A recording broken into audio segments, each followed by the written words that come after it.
Hello my wonderful, beautiful friends, guys. Welcome back to our /ProRevenge, where people get wronged and they destroy people for messing with them. And in this episode, Opie tells a story about the time her boyfriend destroys a smug, crooked lawyer, guys. So strap yourselves in and grab a drink because these stories are so satisfying. So this is the story of how my boyfriend landed a crooked attorney in jail. Looking up this guy's information, he really was a piece of crap. A local paper described him as, "These con artists are cutthroats and they will do anything to get their money. They prey on unsuspecting victims and take out loans and falsify information. They take off with most of the money. The con artists are very skilled and few of them are ever sent to prison." That is, until my boyfriend came along. My boyfriend moved from New York City to a state in the South. Freshly out of law school and riddled with debt, he found a low-paying personal injury firm and he settled in. Since money was tight, he found a roommate on Craigslist named Julie. Julie is a feisty Latina, and my boyfriend is pretty much Wonder Bread, but they hit it off very well. My boyfriend would go to Julie's job after work, as she was a bartender, and they developed a very strong friendship. During the time, Julie meets a server named Luis. They hit it off and they began dating. My boyfriend clicks with Luis and they became a trio. Drunken tequila nights, peeing on the subway platform, my boyfriend being taken to Latin clubs, they became the best of friends. Now, before I go on, something that'll play a role in this tale is that both Julie and Luis and their families are in the USA undocumented. And please don't turn this into a political post. So with that said, Julie and Luis are getting serious, but they don't have a lot of money. So they move in with Luis's parents. My boyfriend finds another place to live in and they all still keep in touch. During all of this, Luis's dad had suffered an injury at work. He lost part of his finger and he hires a personal injury attorney, aka piece of crap. Apparently, he was supposed to receive a $100,000 settlement, but some time had passed and still no update. That's when Julie, since neither Luis or his dad spoke English, called Luis's father's insurance and asked about the status of the settlement. The insurance said, "Oh, the settlement's been paid out." And that's when Julie calls my boyfriend, freaking out. Apparently, this personal injury attorney has had a history of being an ambulance chaser, and he sought out clients here illegally. He held that over them and took their settlement money by forging documents. While there had been reports, the guy had been getting away with fraud for years, decades even. So my boyfriend tells Julie to tell the piece of crap lawyer that she knows what's up. Apparently this guy thought his clients were too stupid to seek retribution. Piece of crap told Julie that he would return the money if she dropped her complaint against him. My boyfriend was livid at this lawyer, who's taking advantage of immigrants that he decides to get some payback. He told Julie to record all of her conversations with him and keep records of any type of contact. Apparently, piece of crap was using other embezzled funds to hush clients like Julie. Julie met up with him a few times, always recording interactions and getting money from him, like a lot of money. The guy was loaded from scamming people. So with the evidence in place, my boyfriend takes all the evidence to the New York Supreme Court, who investigates, and then told them that he was representing Luis's dad. Apparently reports had happened for years, but nobody ever gave a damn until an attorney became involved. It turns out that piece of crap had stolen over $400,000 from clients for years. It was a long trial, with my boyfriend representing Luis's dad and he having to testify. Piece of crap knew that my boyfriend reported him and he would glare at him from the stand. So long story short, piece of crap pleaded guilty to charges of identity theft, fraud, grand larceny, etc. He was stripped of his ability to practice law and he was sentenced to 7 years in jail. Luis's dad gave my boyfriend $1,000, and now my boyfriend is the godfather to Julie and Luis's son. Luis's dad moved back to his native country and bought a beautiful house, and all of piece of crap's victims got their money back. So yeah, there's the happy ending that people thought they would never get. Guys, stories like this make me so angry, but at the same time, the justice that comes with it also makes me really, really happy. Like the fact that the lawyer specifically preyed on immigrants who barely spoke the language and stole their money by blackmailing them makes him such a scummy person, guys, and he deserves all that jail time. With that said though, I'm actually surprised that he didn't turn them into immigration right after stealing their money. Like maybe he was a horrible person, but he didn't want to cross that line into like being super duper horrible. I don't know.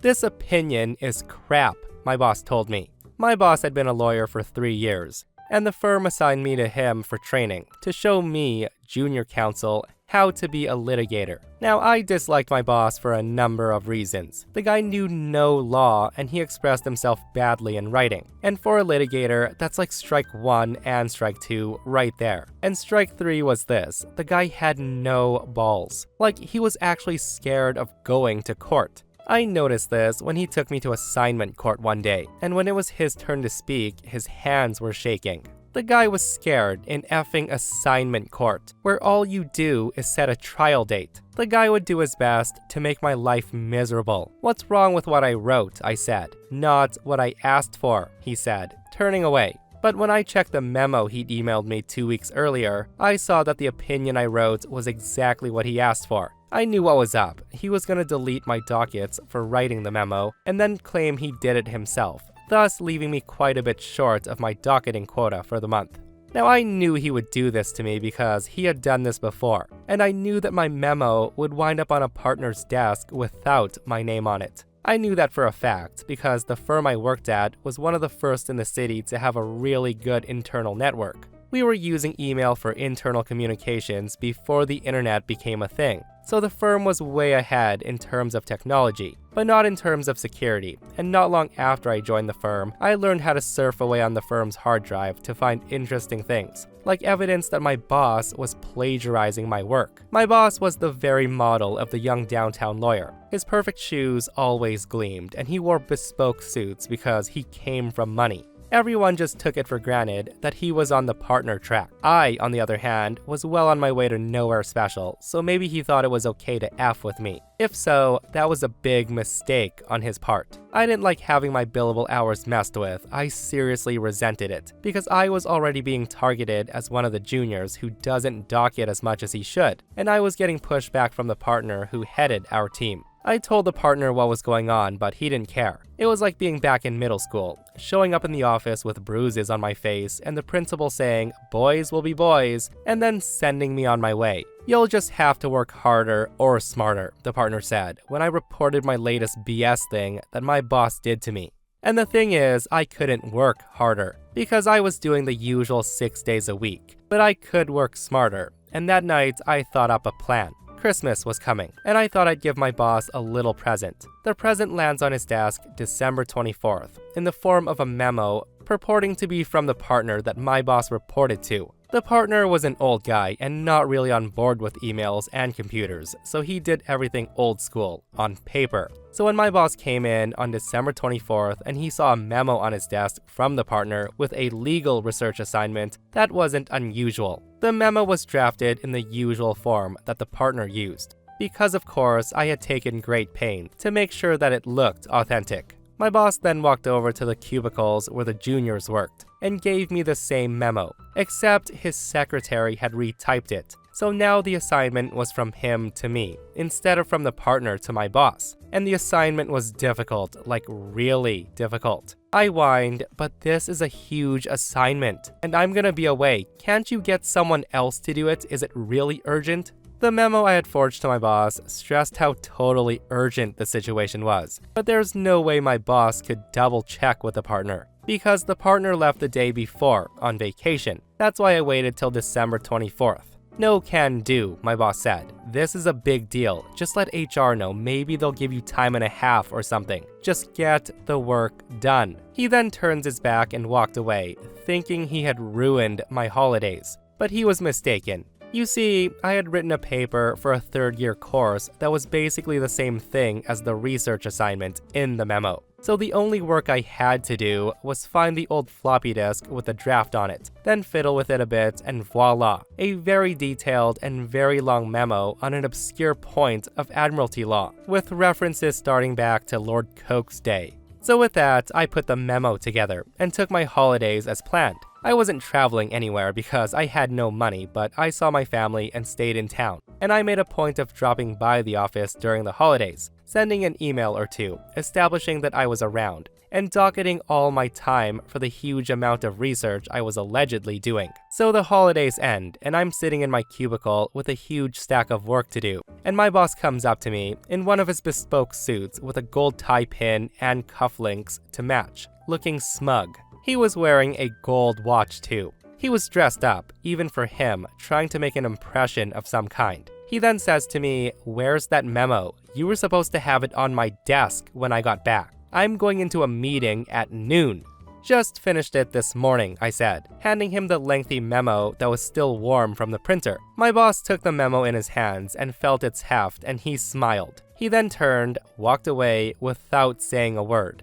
Just before lunch, I hear a commotion down the hall. It was a pretty loud commotion, and then I hear a loud F, and then a door was flung open. It was the partner, and he was screaming for my boss to get into his office now, right now, as in immediately.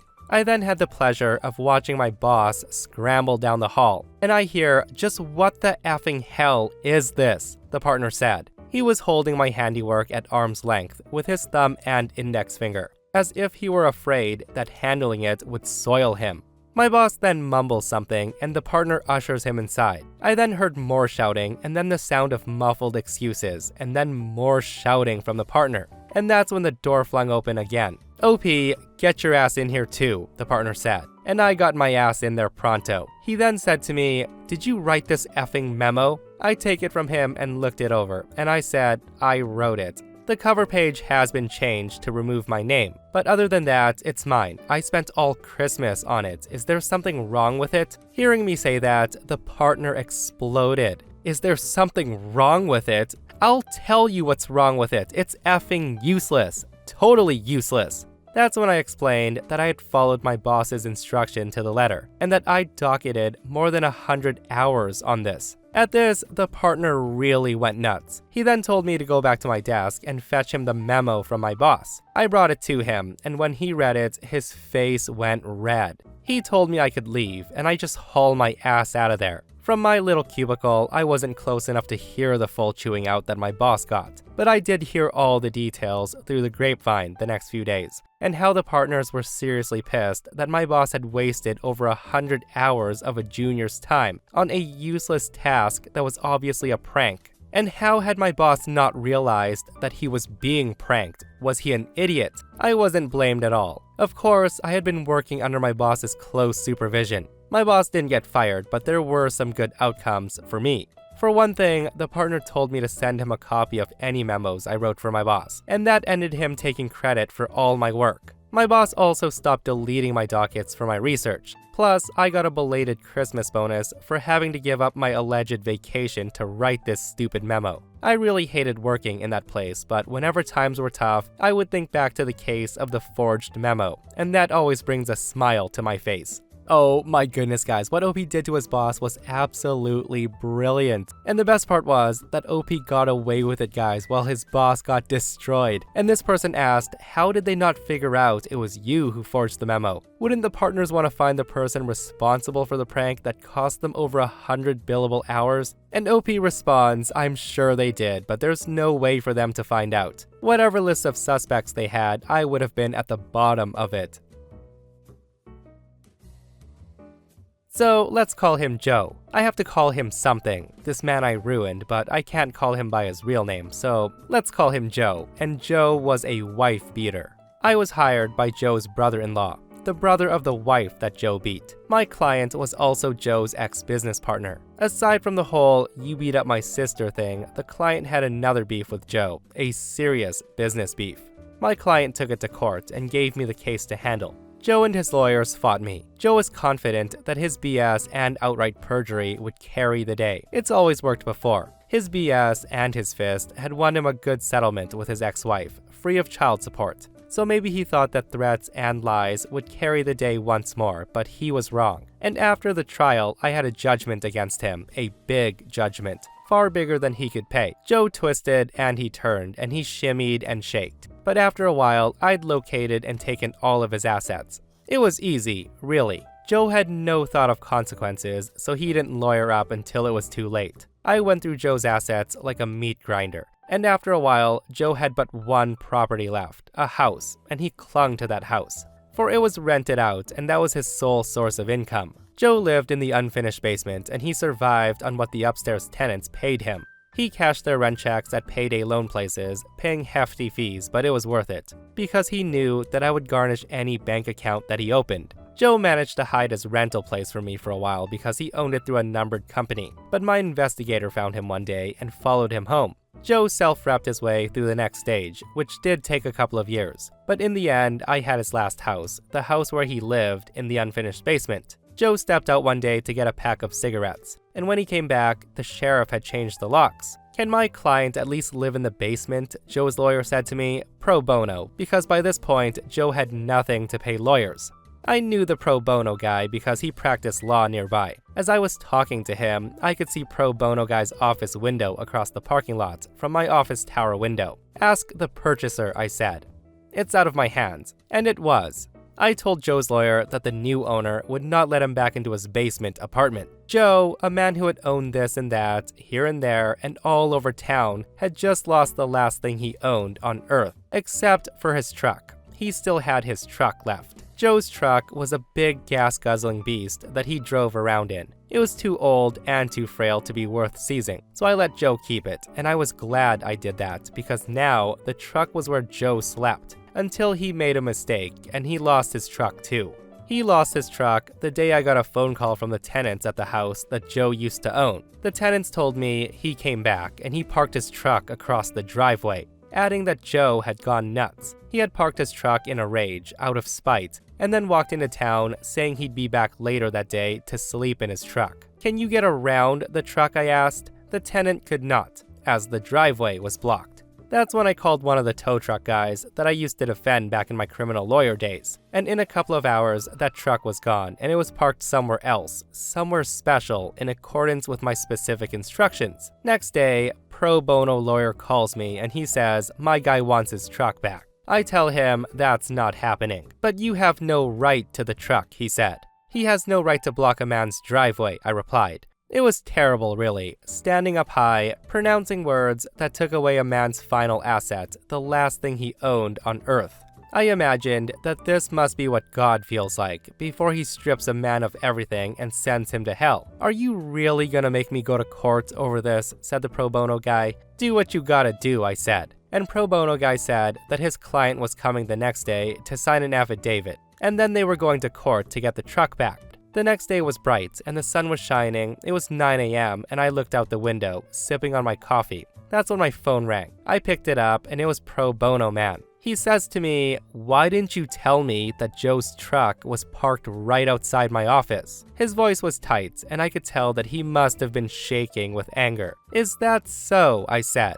"How careless of my bailiff to leave the truck where your client could easily take it back. I must really speak to him." Pro bono guy says, "Very funny, my client is going to sue." I tell him, no he's not. He's gonna get in that truck and drive away right now. I told my tow guy to fill up the tank and he gave it an oil change too. Tell your client to get in his truck and drive off. And if I ever see that truck again, I'll seize it, to satisfy the rest of my client's judgment. Pro bono guy tried to argue, but I was firm. I then put the phone down and picked up my coffee. A few minutes later, Joe walks out of his lawyer's office and over to his truck. As he walked, I saw that there was no longer a bounce to his step. The joy had gone out of him. And Joe wasn't the first guy I ruined, and he won't be the last. But he is the only one whose final ruin that I witnessed from up high, from my office, and it was one of the most powerful experiences of my life. Just watching a man walk to his truck, knowing that I stripped him of everything else he had, and that he owed his possession of his last asset, his truck, to my mercy. Joe drove away, his big-ass ancient truck spilling clouds of smoke from the exhaust. I was pretty sure I'd never hear from him again, and I never did. Man, that's a bad day to be that pro bono lawyer representing Joe. And even a worse day to be Joe. Like getting all of your assets taken away from you, Joe must have mucked up big time with his business partner to have all that happening to him. And while we're on the topic of suing people, listen to this post, guys. So my ex and I divorced 3 years ago. She was cheating, but at this point, I don't care about the relationship anymore. The pending lawsuit has nothing to do with her or him, but rather their actions. My ex and I have a son, 13, that we split time with 50-50. One thing that my son was heavily into at some point was Legos. He used to play with them all the time, and personally, I think they're a great toy for different reasons. I used to love playing them with him, and to this day, I still collect boxes I leave unopened as a collection. When my ex and I divorced, she got with someone who loved Legos more than I guess. From what I know, he loves making creations and building the sets in. I don't care. Seems cool. But he does one thing that I think is very weird. He uses crazy glue, so the sets can't break or the pieces can't be lost. It seems weird to me. The issue is, I was out of town for 3 days last week, for medical reasons, and my son wanted to get his PlayStation so he could play it at mom's. Now this isn't out of the ordinary at all, and he has a key, so he let me know that he would be stopping over for it. I told him to have fun when I saw him on the entryway camera. My wife's husband was also with him, which was a no-no. I told him via speaker to not go inside and to wait on the porch. He flinched, but he walked inside anyway. I then sent my ex a text telling her to call him and to tell him he's 1 minute away from a cop call. He left my home with a bag in hand, which I didn't think much of because my son had games too. Well, my son texted me later that evening and he said he didn't know at the time, but he's pretty sure stepdad took some of my sets. These are all old sets and they're worth big money. When I got home, I confirmed the missing sets and I called my ex. She had no idea, but he admitted he took them, but it was so son could have the sets to complete his collection. My son doesn't even like Legos anymore and told his mom he wouldn't steal from me. My wife then asked how much it would cost to replace them, and unfortunately, it's more than their savings. Actually, it would take their house down payment plus more. I told them if they didn't pay in 2 weeks, I was suing and pressing charges. The price of the sets makes it a felony. My ex and her husband are saving for a house, which would give my son more space when he's there. But those sets were gonna help pay for his education someday or a home of his own. I filed the police report and I've talked to a lawyer, and we're moving forward with the suit. Everybody's calling me a joke because they're just toys, but I don't get it. They're worth real money. I needed those sets to help with my son's future. But again, taking this money does deny my son things at his mom's house. So am I the a-hole here? You know what, I personally don't think OP is the a-hole for wanting the value of his stolen items back. And honestly, OP's friends who say it's childish for OP to want to take it to court probably don't see the monetary value of the Lego sets. Like, let's just say the Lego sets were worth $10,000 and could be sold for that amount. I would totally want to be compensated for sure, like wouldn't you? Especially if someone went into my home without my permission and took it from me. The boyfriend broke the law, and in my opinion, he's gotta face the consequences of his actions. It's simple as that. And this person comments, you might want to consider going for full custody. You don't want your son spending 50% of his time with a felon and someone enabling a felon. And this person said, he denied your son a bigger living space by committing a crime. This is the only answer you should give to anyone who blames you. Had he done this to a stranger, it wouldn't even be a question. He stole. And as a person who's really into Legos, he can't even claim to be ignorant of the value. I haven't played with Legos in years, and I know some sets are worth a ton. And for all who are wondering, the boyfriend stole 2 of OP's Lego sets that are a part of a 5-part Lego set that's valued at $20,000. And that, my friends, brings us to another end of r/ProRevenge. Guys, I hope you enjoyed today's stories. If you did, hit that thumbs up. And if you're not subscribed, consider subscribing so you don't miss these crazy stories. And if you missed the last episode on the channel, it's an r/entitled People episode, where a Karen lets her sons destroy a store, and then she attacks OP for stopping her kids. It's a wild story, so go check it out. And myself and Stevie Boy will see you guys in the next one. We love you.